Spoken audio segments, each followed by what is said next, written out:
Russia says no progress was made after nearly 9 hours of talks in Berlin, while Ukraine sounded a more positive note. We agreed that we had to overcome differences in our interpretations of the Minsk agreement. We haven't managed to overcome them.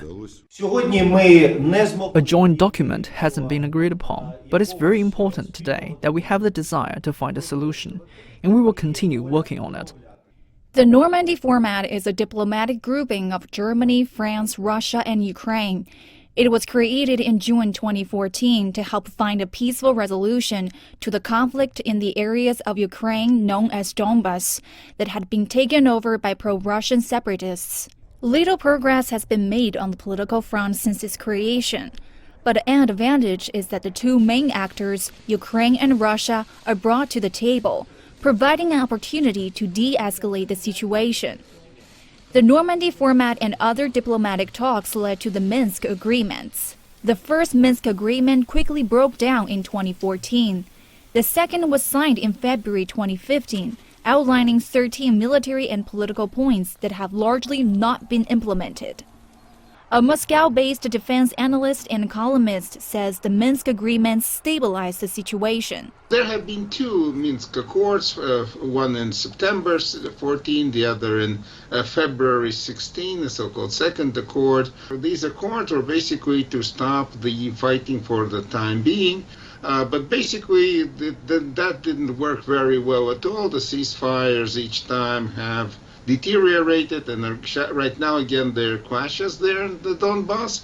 But where the Minsk Accords were successful, for 7 years the line of control has not changed at all.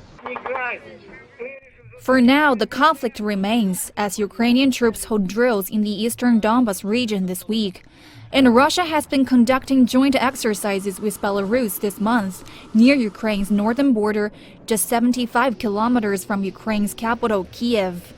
U.S. President Joe Biden has urged Americans to immediately leave Ukraine, amid fears that things could escalate quickly. Some U.S. estimates say some 130,000 Russian soldiers are grouped in dozens of combat brigades near the border with Ukraine. But Russia has long denied it intends to invade Ukraine.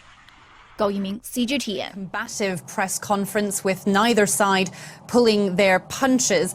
Russian Foreign Minister Sergei Lavrov described their talks as disappointing, saying it was like a deaf person speaking to a mute person. They were not listening to each other, or they were listening to each other but not hearing each other. He reiterated that Russia doesn't pose a threat to anybody and insists that Russia isn't using coercive diplomacy either. But Liz Truss was pretty firm in her stance against Russia as well, calling for Russia to end its aggression, saying that there is still the option to take the diplomatic path out of this, and insisting that there would be very severe consequences if they didn't. This is what she had to say.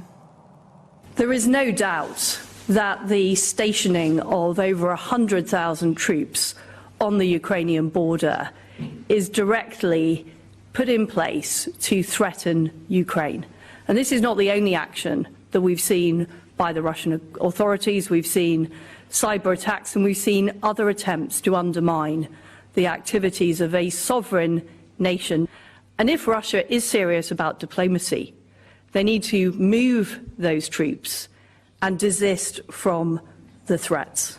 Russian Foreign Minister Sergei Lavrov insisted that Russia is serious about diplomacy, but he also said that relations between Russia and the UK are at their worst level for quite some time. He said Russia was not to blame for that, but he did leave the door open to relations improving in the future.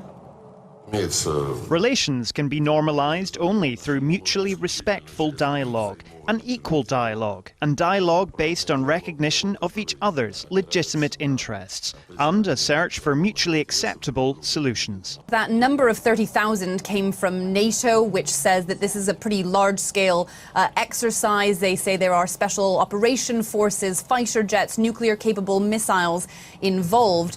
The exercises are due to last 10 days in their active phase, starting from today, and the Russian government says that all of those troops will be rebased released after the exercises finished. Russian Foreign Minister Sergei Lavrov today dismissed concerns, saying he didn't understand the Western anxiety over these drills in Belarus. At the same time, Russia has also announced that there will be naval exercises held in the Black Sea in the coming days, with some criticism that this could amount to a naval blockade of Ukraine.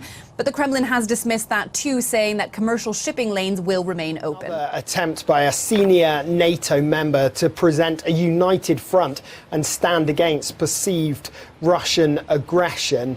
Boris Johnson made it very clear that Russian hostility would not be tolerated, but he reiterated time and again that diplomacy was the favoured solution in terms of trying to find a way out of this crisis. The NATO Secretary General, he wasn't pulling any punches when it came to saying just how serious a situation we find ourselves in. And the message today was about reiterating that it was very much to do with building deterrence, but at the same time, diplomacy was what they hoped to achieve going forward.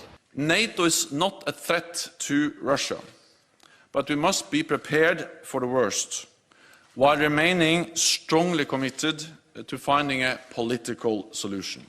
Well, after leaving Brussels, the UK Prime Minister made his way to Poland. Poland, of course, a key NATO ally, and they share a large border with the Ukraine. So very important strategically as well as politically. And whilst he was there, Boris Johnson met with some of the 350 UK troops who are in Poland. He also promised a further 1,000 that would be on standby when required.